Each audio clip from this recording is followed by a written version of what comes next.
조금만 더 인매가 들어갔으면 좋겠는데, 혹은 이렇게 됐으면 좋겠는데 라고 욕심내시다가 수술 후에 중환자실에 가야 될 수도 있기 때문에.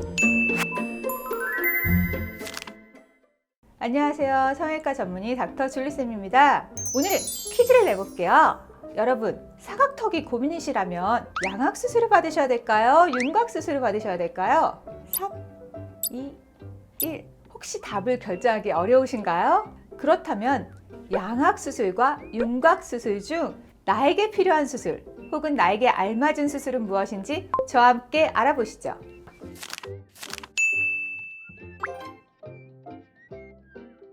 양악수술과 윤곽수술 둘 다 얼굴 뼈를 건드리는 수술이죠. 입안 절개를 해야 되고, 뼈를 잘라서 다시 고정하고, 그리고 수술 후에 입안 가글도 해야 되고 비슷하게 불편하세요. 그래서 두 가지를 혼동하시는 것 같아요. 그런데 윤곽수술 같은 경우는요, 광대, 튀어나온 사각턱, 짧거나 휘어지거나 넓은 턱끝 등 아웃라인을 정리하는 수술이라고 보시면 돼요.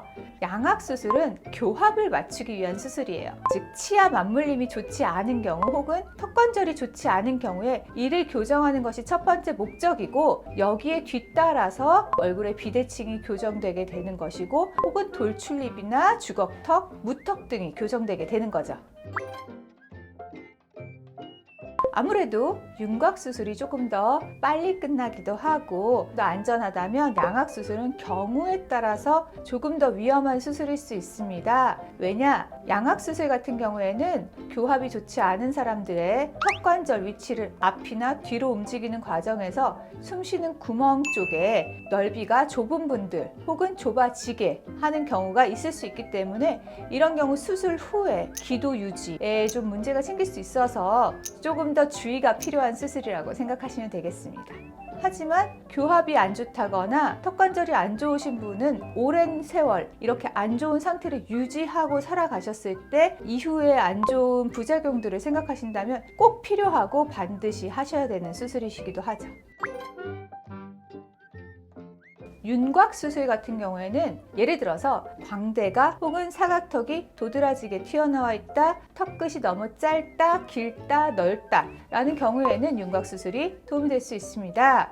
양악수술 같은 경우에도 치아 교합이 안 좋아서 잘 다물어지지 않는다거나 혹은 너무 깊이 다물어진다거나 한쪽만 맞물린다거나 혹은 한쪽 턱관절만 아프다거나 한 경우에는 반드시 필요하고, 이런 경우에는 수술을 통해서 많이 호전될 수 있습니다. 교합은 좋으신데 돌출입인 것 같다라고 해서 수술하시는 경우가 상당히 많으십니다. 이때 돌출입의 정도를 볼 때는 내가 교정이 필요한 건지 정말 돌출입 교정이 필요한 건지 잘 판단하셔야 돼요.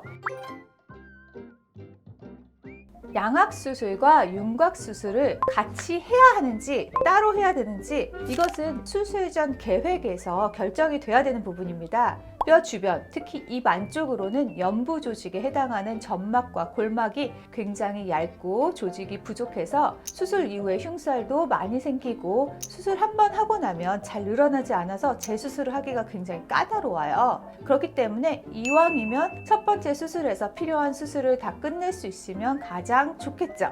양악수술을 하고 나면 사각턱이 도드라져 보일지, 혹은 교합이 안 맞아서 양악수술을 했는데 이 비뚤어진 걸 잡고 나면 광대의 비뚤어짐이 또 눈에 띌 것 같아서 한쪽 광대를 줄여야 될지, 이런 부분들을 미리미리 체크해서 양악수술과 윤곽수술을 같이 할 수 있으면 같이 하시는 것이 좋습니다.